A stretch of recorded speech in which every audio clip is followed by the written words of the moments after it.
అందరికీ నమస్కారం.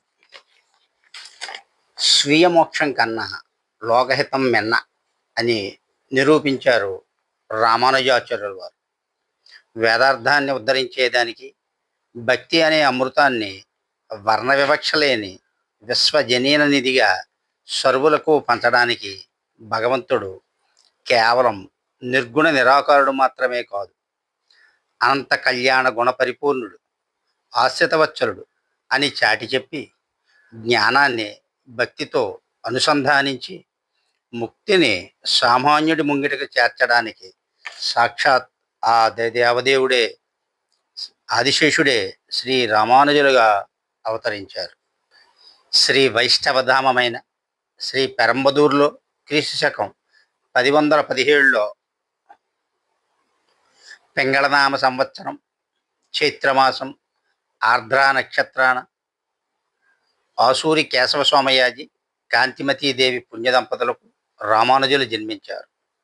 ఆ బాలుని ముఖంలో లక్ష్మణుని తేజస్సును దర్శించిన మేనమామ అతడికి రామానుజ అని నామకరణం చేశారు.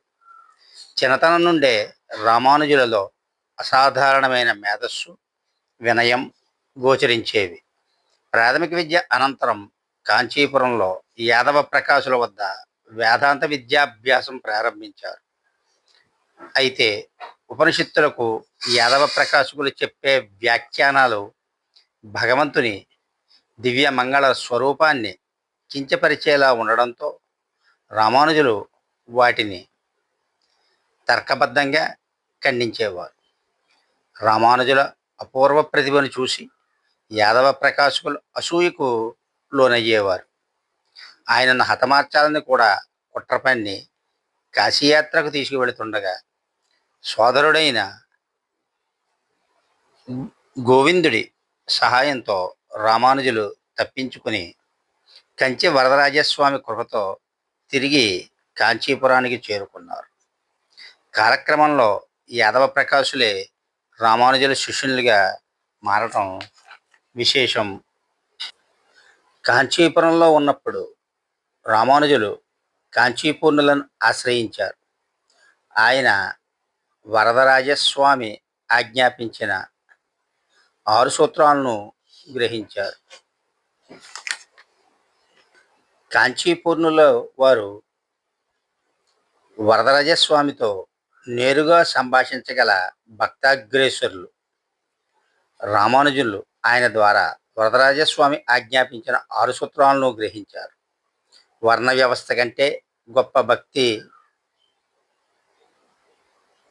లేదని అనుకునే వారికి వర్ణ వ్యవస్థ కంటే భక్తి గొప్పదని నిరూపించిన మహానీయులైన కాంచీపూర్ణుల పాదసేవలో రామానుజులు ఎన్నో రహస్యాలను తెలుసుకున్నారు.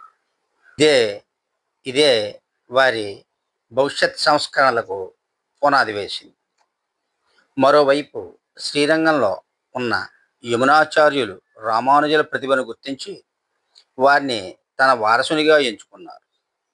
కానీ రామానుజులు శ్రీరంగం చేరుకునేసరికే యమునాచార్యులు వారు పరమపదించారు. ఆ మహనీయుని కుడి చేతి 3 వేళ్లు ముడుచుకుని ఉండటాన్ని గమనించిన రామానుజులు వారి అసంపూర్ణ సంకల్పాలైన బ్రహ్మసూత్ర భాష్యరచన, పరాశర వ్యాసని నామాలను నిలబెట్టడం, ఆళ్వార్ల దివ్య ప్రబంధాలను వ్యాప్తి చేయడం వంటివి నెరవేరుస్తానని ప్రతిజ్ఞ చేయగానే ఆ వేళ్ళు యథాస్థితికి వచ్చాయిట. యమునాచార్యుల శిష్యులైన మహాపూర్ణుల వద్ద రామానుజులు మధురాంతకంలో పంచ సంస్కారాలు పొందారు. గృహస్థాశ్రమంలో ఉన్నప్పటికీ తన ధర్మపత్ని ప్రవర్తన భగవత్ కైంకర్యానికి మరియు ఆచార్య మర్యాదకు భిన్నంగా ఉండడంతో కాంచీపుర వరదరాజస్వామి సన్నిధిలో సన్యాసం స్వీకరించారు. వరదలు స్వయంగా వారిని యతిరాజు అని సంబోధించారు. మహాపూర్ణుల మార్గనిర్దేశంలో యామునాచార్యుల ఆశయాలను ఊపిరిగా మలుచుకున్న రామానుజులు అష్టాక్షరీ మంత్రం యొక్క పరమార్థాన్ని గ్రహించేందుకు గోష్ఠీ పూర్ణుల వద్దకు పయనమయ్యారు. అష్టాక్షరీ మంత్రం యొక్క గొప్పదనాన్ని దాని పవిత్రతను కాపాడాలనే ఉద్దేశంతో గోష్ఠీ పూర్ణులు రామానుజులను 18 సార్లు తిప్పి పంపారు, అంటే పరీక్షించారు. రామానుజులు ప్రదర్శించిన అసదృశ్యమైన నిరీక్షణ, గురుభక్తిని చూచిన గోష్ఠీ పూర్ణులు ఎట్టకేలకు అష్టాక్షరి మంత్ర పరమార్థాన్ని ఉపదేశించారు. కానీ ఆ మంత్రం అత్యంత రహస్యమని, దానిని అర్హత లేని వారికి చెబితే చెప్పిన వారు నరకానికి వెళ్తారని, మంత్రాన్ని స్వీకరించిన వారు మాత్రం వైకుంఠానికి చేరుకుంటారని గోష్ఠీ పూర్ణులు హెచ్చరించారు. స్వీయ మోక్షం కన్నా లోక కళ్యాణమే మిన్న అని తలచిన రామానుజులు తిరుక్కోటియార్ ఆలయ గోపుర శిఖరాన్ని అధిరోహించి ఆ మహామంత్రాన్ని అందరికీ పంచారు. ఈ అసాధారణ సాహసాన్ని చూసి ఆగ్రహోద్రగ్రుడైన గోప్రీ పూర్ణులు రామానుజులను వివరణ కోరినప్పుడు, స్వామి, నా ఒక్కడి నరకవాసం వలన ఇంతమందికి వైకుంఠ ప్రాప్తి కలుగుతుందంటే అంతకంటే భాగ్యం ఏముంటుంది అన్నారు. రామానుజుల విశాల హృదయానికి ముగ్ధులై గోష్ఠీ పూర్ణులు ఆయన్ని ఆలింగనం చేసుకున్నారు. యమునాచార్యులకు ఇచ్చిన మాట ప్రకారం బ్రహ్మసూత్రాలకు వ్యాఖ్యానమైన శ్రీ భాష్యం రచించడానికి రామానుజులు ఎంతో శ్రమించారు. కాశ్మీర్ వరకు పయనించి బోధాయన వృత్తి అంటే బ్రహ్మసూత్ర భాష్యంని సేకరించారు. అత్యంత తర్కబద్ధంగా వేద ప్రామాణ్యంతో భక్తి జ్ఞాన సమన్వయంతో సాగిన ఈ గ్రంథం విశిష్టాద్వైత సిద్ధాంతానికి వెన్నెముక వంటిది.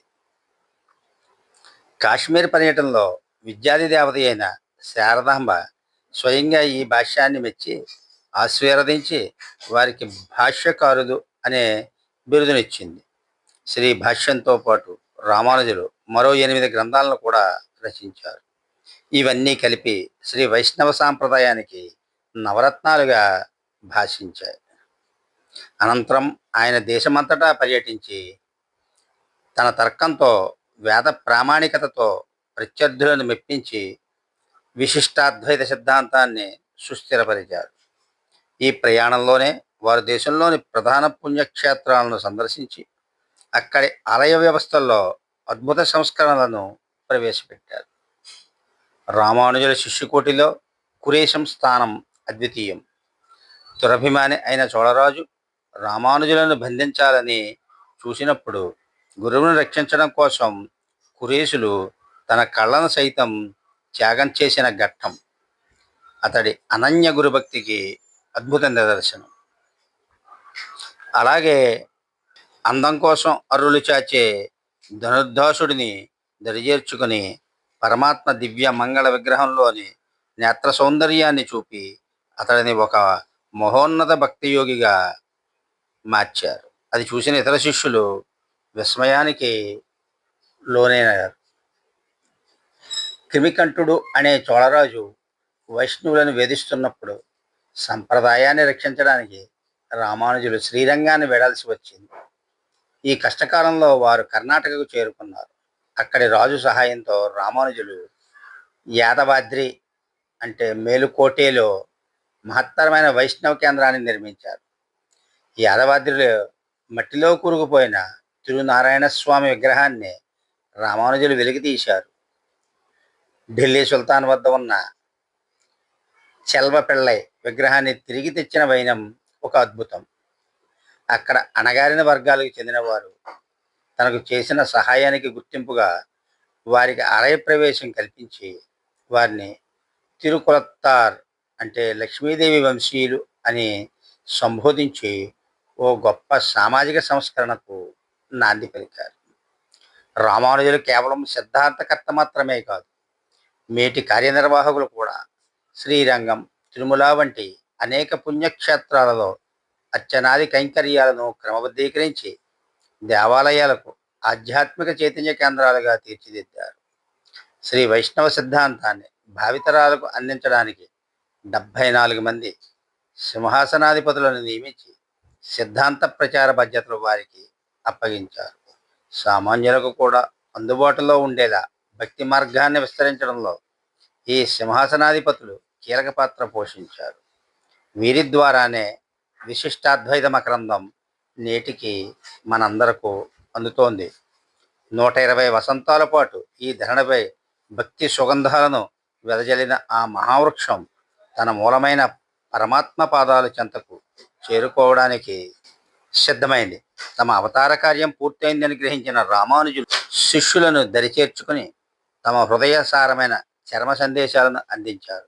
క్రీస్తు శకం 1137 మాఘశుద్ధ దశమి నాడు శ్రీరంగ క్షేత్రం అనిర్వచనీయమైన విషాదంతో మోగబోయింది. తన శిష్యుడైన ఎంబార్ తొడపై శిరస్సును, ఒడిగునంబి ఒడిలో పాదాలను ఉంచి యతిరాజులు పరమాత్మ ధ్యానంలో నిమగ్నమయ్యారు. దివ్య ప్రబంధాల గానం ప్రతిధ్వనిస్తుండగా ఆ మహనీయులు పరమాత్మ సన్నిధికి చేరుకున్నారు. శ్రీ రామానుజుల జీవిత ప్రస్థానం భక్తి, జ్ఞాన, వైరాగ్యాల త్రివేణి సంగమం. ఆయన చూపిన బాటల్లో నడవడం అంటే మనిషిని మనిషిగా ప్రేమించడం, భగవంతుని మనస్ఫూర్తిగా శరణు వేడటం. సర్వే జన సుఖినో భవంతు. ఓం నమో నారాయణాయ.